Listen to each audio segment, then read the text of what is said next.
Olivier Ducastel, réalisateur. Jacques Martineau, réalisateur. Et nous sommes très heureux de vous présenter Les Demoiselles de Rochefort. Un film de Jacques Demy. Oui. Avec les jumelles de cinéma. Françoise d'Orléac. Catherine Deneuve. Et donc présenté par des jumeaux de cinéma. Quelque chose comme ça. Alors moi qui ne connaissais rien au cinéma avant de faire Jeanne et le garçon formidable, c'est sur le plateau de Jeanne et le garçon formidable que j'ai compris à quel point les films de Jacques Demy étaient des objets d'une incroyable complexité. Maintenant, je vois bien à quel point tous les plans ont dû être pensés, conçus, répétés. Enfin, pourtant, je pense que personne ne s'en rend compte.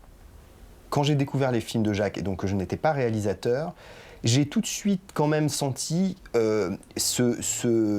ce double mouvement, c'est-à-dire une grande précision de la mise en scène, quelque chose qui doit être très écrit et qui donne un sentiment d'évidence. C'est un petit peu comme ce plan donc, qui nous amène en fait de l'extérieur, de la rue, des forains, jusqu'à l'intérieur du studio des demoiselles qui sont en train de répéter.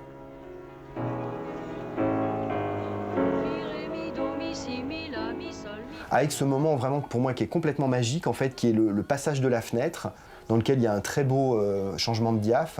Et puis le style, c'est-à-dire le travail qu'il a fait sur la couleur.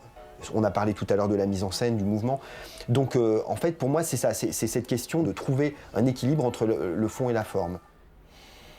Alors moi, je peux tenter une petite théorie que j'ai dans ma tête depuis longtemps et que je n'ai pas encore réussi à développer vraiment. C'est ce qui me semble être quelque chose de très fort dans le cinéma de Jacques Demy et qui repose sur une figure de style qu'il aime beaucoup, qui est ce qu'on appelle en grammaire un attelage, qu'on a par exemple dans Les Demoiselles, lorsqu'il dit « on a ouvert la malle et aussi une enquête ».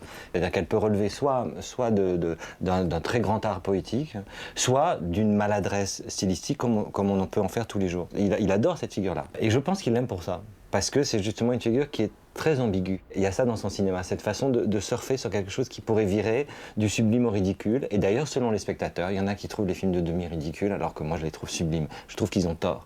Mais c'est parce qu'il nous met dans cette position un peu fragile tout le temps. Nous sommes de sœurs jumelles, nées sous le signe des Gémeaux. Oui, c'est vrai que dans Les Demoiselles, les sœurs d'Orléac sont devenues pour toujours les jumelles éternelles du cinéma, et que nous, en accouplant nos noms sur nos génériques, nous avons construit une sorte de gémellarité très revendiquée. Je n'ai aucun problème à assumer des références partout au cinéma de Jacques Demy, et en particulier dans les relations familiales, les familles recomposées, des questions de jumeaux, de gens qui se rencontrent, qui ne se rencontrent pas. Absolument. Mais sinon, moi j'aime bien Demy-maniaque, pour dire amoureux du cinéma de Jacques Demy. C'est, je sais pas, c'est le nom qui me vient le plus souvent. Tu veux dire que t'es un demi-maniaque entier? Oui. Quand même, moi, parce que... moi aussi. Deux demi-maniaques, ça fait un... Ah, c'est pas mal.